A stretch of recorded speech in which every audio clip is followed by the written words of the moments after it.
Ladies and gentlemen, boys and girls, welcome back to the channel. Coming off a little bit of a frustrating day because one, Draymond fouls out, done hit his line, and I was thinking we were going to finish 6 for 8 pretty easily even with that, but then Norman Powell misses his line by half a point, and Denny Avdia gets hurt at halftime, so we end up 4 for 7. Unfortunate day, but we did get Julius Randle right, we got De'Aaron Fox right, we got Jamal Murray and Peyton Watson right, so 4 good hits. You can still hit a 4-legger if you watched the video yesterday with those picks, but today let's go ahead and hop right in to the picks for January 23rd.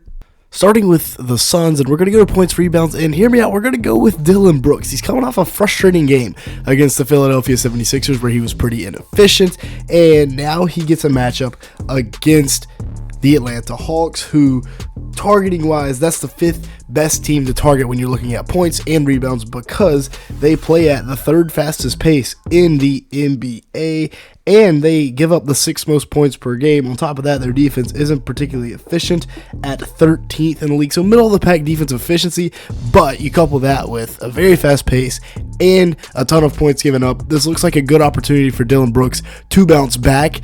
He's never met a shot he doesn't like, so he's going to get his attempts, and I think he's going to bounce back against a very low-rated defense and what should be a very fast-paced game. So we're going to go over 21.5 points and rebounds. Keep in mind, he averages 20 points per game, so he just needs a few rebounds, averages about 4, so really the line should be closer to 23.5, 24.5, so I think we're getting this at a discount. We'll take Dillon Brooks 21.5.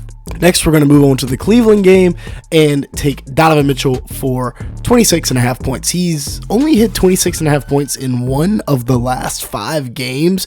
That's why we're taking the Goblin here. But when you look at it, they're playing Sacramento, which when you look at our targets, that is the 4th best team to target, just ahead of the Atlanta Hawks. And it's because they don't really play at a fast pace. Their defense is just that bad. They are 4th in opponents' points per game, despite the fact that they aren't even bottom or top 10 in pace. Their defensive rating is also 4th in the NBA, so this is just a really bad defense that Donovan Mitchell gets to go up against.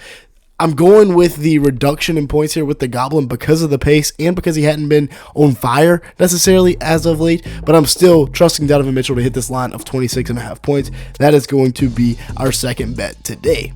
Then we're headed back to points and rebounds, and we're going to trust Domantas Sabonis here, staying with this same game. Since he's come back from injury, he hasn't hit this line yet, but he's getting more and more minutes, getting back reacclimated to this game. And this is a Cleveland team that not only is 8th in rebounds given up to opponents, but they also play at the 7th fastest pace in the league, and they have a middle-of-the-pack defensive rating while giving up the 10th most points per game in the league. So it's a good matchup to exploit here. Again, I think we're getting a little bit of a reduced line because Sabonis is still coming back from that injury. So couple that with the fact that he's getting more minutes and the fact that he's playing a team that plays at a pretty fast pace and their defense isn't the best, plus they give up a bunch of rebounds. We're going to go with over 20.5 points rebounds for Domantas Sabonis right there. Actually, I lied. We're going with Jaren Jackson Jr. at 17.5 points. Ja doesn't have a lineup. I don't know if he's injured or what, but 17.5 points for Jaren Jackson Jr. shouldn't be too hard to hit. Yes, he did kind of struggle against Orlando in what should have been a favorable matchup for him the other day, but here against the Pelicans, this is the number 3 team to target. This is a team that gives up a ton of points. They are ranked 3rd in opponents' points per game. They play at a decently quick pace at 10th in the league, and defensive rating-wise, they are also 3rd. So an abysmal defense should be a big-time opportunity for him to get a bunch of points, especially without Ja Morant in the lineup. So I'm going to go with Jaren Jackson Jr. at the discount, and this will be our first little 4-leg parlay. You can mix and match if you want, but 20 will win you 120 on the power play, and 20 will win you 80 on the flex play. I feel very confident in these. All these should hit pretty easily. Now moving on, we're going to go to this Toronto game, and the line isn't up yet, but we're going to be taking Brandon Ingram's points line. Just the regular line, whatever it ends up being. Actually, well, yeah, DraftKings doesn't have it up yet either, but we are going to be taking Brandon Ingram points, and here's why. This is purely matchup based. It's not because we don't think the points are good or anything, but for Brandon Ingram and the Toronto Raptors, they're playing the Portland Trailblazers, who, if we look at our targets, this is the 6th best team to target in the league. They play at the 5th fastest pace. They give up the 9th most points per game, and defensive rating wise, they are not great either, about middle of the pack at 14th best to target, 16th best overall.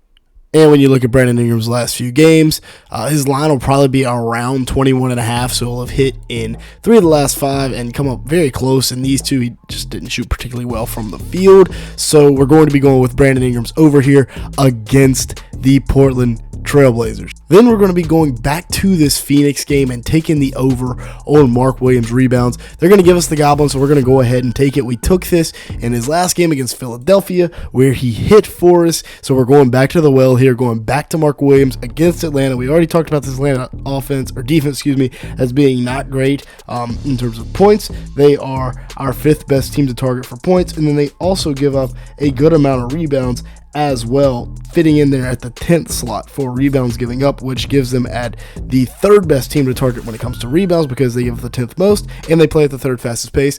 Ton of rebound opportunities. Mark Williams is going to play about 24 minutes. I expect to see him getting this line. And then finally, we got a little bit more of an interesting bet here. The Pacers give up a ton of offensive rebounds. So we are going to go with this Chet Holmgren line. You can go with either his regular rebounds or his offensive rebounds, because I think either one will hit. And at 9.5, it's a little bit steep, but again, no Isaiah Hartenstein, so he's going to be getting a ton of more rebound opportunities. And going up against this Pacers team, they give up the most offensive rebounds to opponents in the league, and they give up a good amount of rebounds as well. Just overall, they are also number 1 in the league at rebounds given up. They also play at a decently fast pace, so we're going to go with Chet Holmgren over on 9.5 rebounds. You can parlay this together or go with something else, but yeah, those are my picks for today.